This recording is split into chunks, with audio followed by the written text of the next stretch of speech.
Hey, what's going on here, folks? It's Kurt here with Making It Last. I'm going to make this short and sweet. First off, I want to say if you're a returning subscriber and watching another one of my videos, whether you're watching it for Toyota Tacoma content or you're just watching it to watch my videos because you subscribed and you feel like watching these videos, great. I appreciate it. If you are new to the channel, consider subscribing. Right now, I'm basically going to say, which I've said different in other videos, it's basically going to be anything. Well, most things are a lot of maintenance and stuff like that, and I do try to make things last, as my channel states. You never know what I might catch, so consider subscribing. Anyway, I got a 2011 Toyota Tacoma here, and I'm under here today. I want to change my transmission fluid all to Valvoline synthetic. It's got 130 something thousand miles on it. Not on the transmission fluid itself, but on the truck. And I have kept up with service on this thing. I also wanted to see the transmission health at the mileage that I have. And while I've mixed transmission or Toyota WS with Valvoline, it does not hurt. It hasn't hurt anything. It always shifts fine most of the time. There might be a little glitch once in a while, but anyway. Turning this knob actually increases your shift pressure. So if you have something with higher mileage and you just want to make the shifts a little firmer, there is also a valve you can buy by Sonics. I didn't go that far. This is basically doing the same thing. It's just not as aggressive as the Sonics valve. My experience, I'll talk about real quick with doing this. So tuned from the factory, the transmission's obviously made to kind of it's actually made to slip so that the engine RPMs will slowly transition the RPMs from first to second gear and so on, you know, third, fourth, and all that stuff. First to second is the highest jump on this transmission, so that's the toughest shift of this truck with the gear ratios.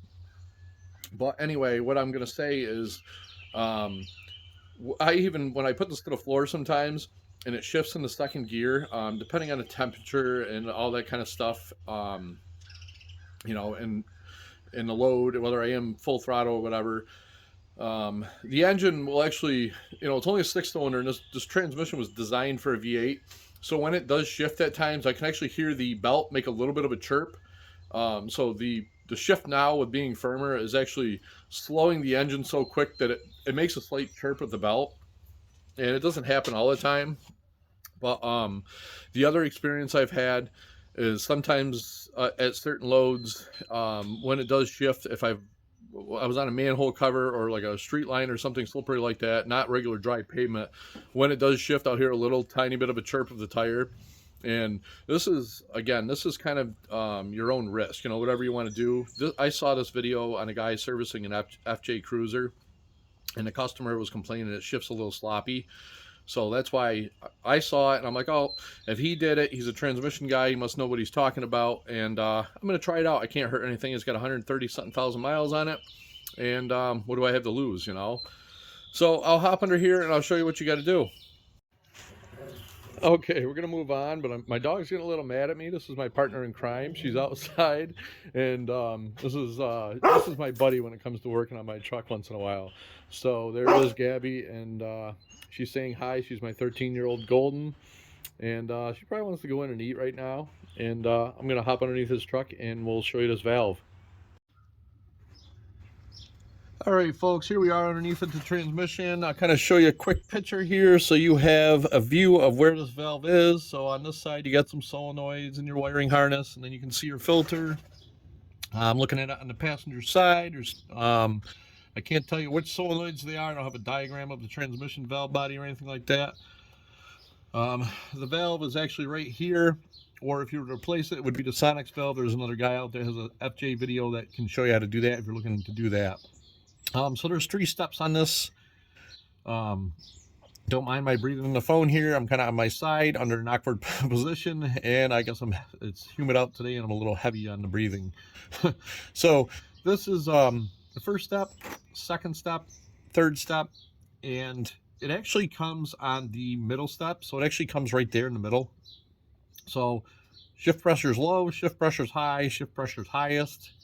I can't tell you technically what it does inside the valve body. I know there is a spring in there, so it is adjusting some kind of a fluid flow to how the clutch is engaged, but that is that. So you want to take a screwdriver, you want to put it in this notch.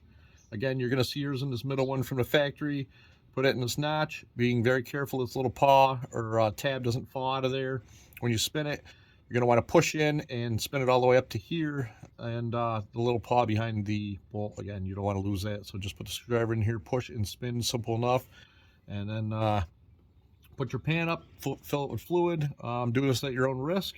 And there's my video today. Hopefully this helps somebody out, and you like your shift feels a little better. All right, and here's how it shifts with the shift pressure increased and the fluid changed. It's definitely no Maserati, but I'm not going to put it to the floor. I'm just going to put it about medium, half, or 3/4 throttle. You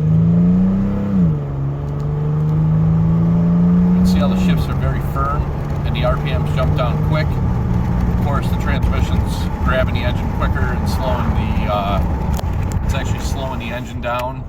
Obviously, if it was a sports car like a V8 or something like that with torque, it would do the opposite, and the transmission would actually grab the wheels and put the torque to the wheels. But you know, in my specific truck, having about an extra, probably about 1,500 pounds of added weight, it's definitely even worse.